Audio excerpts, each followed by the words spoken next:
쌀쌀한 바람이 찾아오는 겨울철에 특히 조심해야 할 질환이 있습니다. 바로 심혈관 질환입니다. 기온이 내려가면 몸의 혈관이 급격히 수축되고 혈압은 상승하기 때문이죠. 따라서 대표적인 심혈관 질환인 협심증과 심근경색에 대한 주의가 필요합니다. 그렇다면 오늘의 궁금증, 협심증과 심근경색은 어떻게 완치될까요? 먼저 협심증과 심근경색을 설명해 주세요. 협심증과 심근경색은 심장 근육에 혈액을 공급하는 혈관인 관상동맥이 좁아지거나 막혀서 발생하는 대표적인 심장 질환 중 하나입니다. 협심증은 심장 근육에 혈액을 공급하는 혈관인 관상동맥이 점점 좁아지면서 혈류 공급이 부족해서 발생하는 허혈 상태의 심장 질환을 말합니다. 심근경색은 관상동맥이 혈전에 의해 막혀서 심장 근육으로 가는 혈류가 차단되고 심장 근육이 결국엔 죽는 심장 질환입니다. 두 질환의 원인은 무엇인가요? 협심증은 관상동맥이 탄력을 잃고 딱딱해지면서 지방, 칼슘이나 만성 염증 물질이 쌓여 동맥경화막이라는 병적 조직 덩어리를 혈관 안에 만든 이후에 발생하게 됩니다. 이로 인해 혈관 내부가 좁아지고 더욱 심해지면 동맥경화반이 혈관 내부에서 터지면서 결국 심근경색으로 진행하게 됩니다.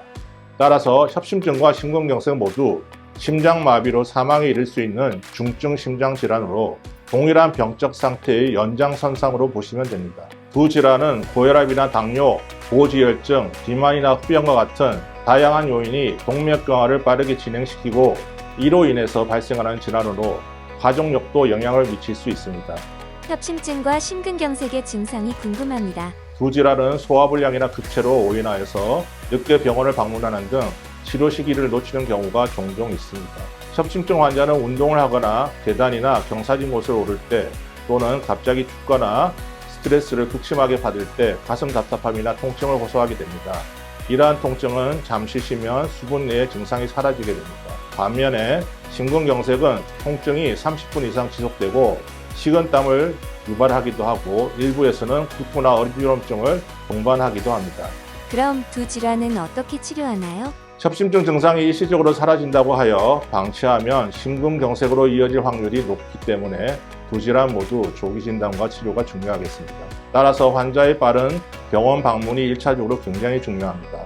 이후 정확한 진단을 위해 혈액검사, 심전도, 심장초음파, 운동부하검사, 폐기학 검사, 관상동맥 CT나 관상동맥 조경술 등을 통해서 조기 진단을 할 수 있습니다.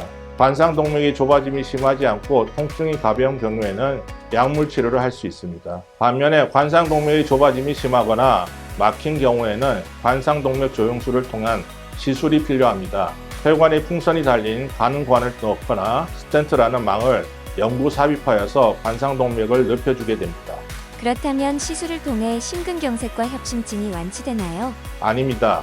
일시적인 완치는 이루어지지만 재발 가능성을 염두에 두어야 합니다.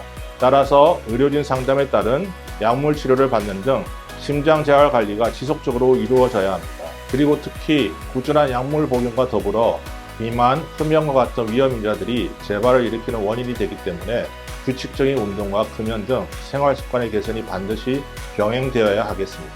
심근경색과 협심증, 시술에서 끝나는 것이 아닙니다. 꾸준한 의료진 상담과 관리로 재발 위험을 최소화하는 것이 중요합니다.